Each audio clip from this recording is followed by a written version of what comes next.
By Whitsunday and Huntlytoon, it's there I did agree. With Bogieside O'Kearney is 6 months for to fee, to drive his 2 best horses, likewise his curtain plume, and to do a thing about the firm that richt well I could do. Now Bogie had a doctor whose name was Isabel. The flew o'er her nation, there's none her could excel. She had rosy cheeks and ruby lips, and hair dark as dew. She was neat, complete and handsome, and comely for to view. One day she went a rambling, and chose me for her guide, to take a pleasant walk with her along by Kearney side. I've slipped my arm about her waist, and to the ground did slide, and it's there I've had my first product with the bell of Bogieside.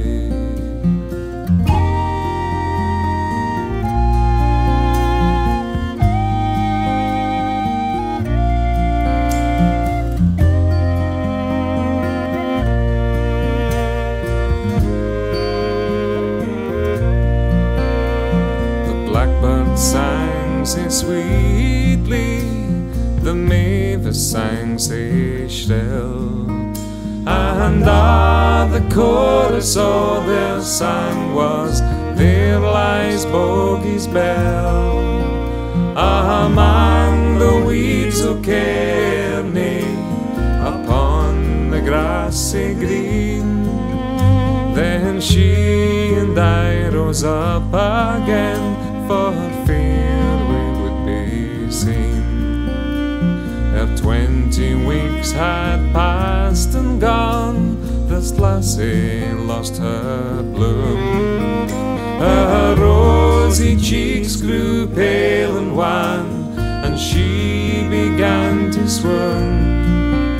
Ere 40 weeks had passed and gone, this maid brought forth a son, and I was quickly sent for to see what could be done.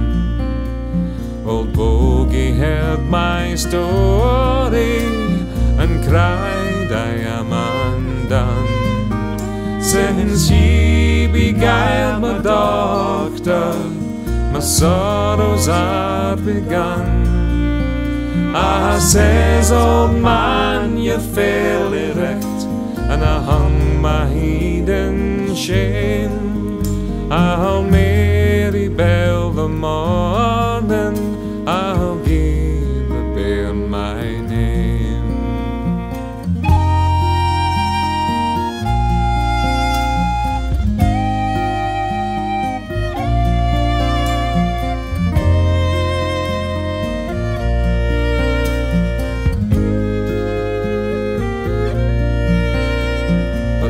I said I'd wed the lass, none that would need it. You're nae a fitting match for Bell, nor she a match for ye. And he sent me packing down the road with nae penny o' my fee. Say I, ye lads o' Huntlytoon, a long farewell to ye. And now she's married with a tinkler lad, whose name is Suitor John. He hawks his pans and ladles around by Foggy Lawn, and maybe she's got not a better match, old Bogey canna tell. But it's me was taking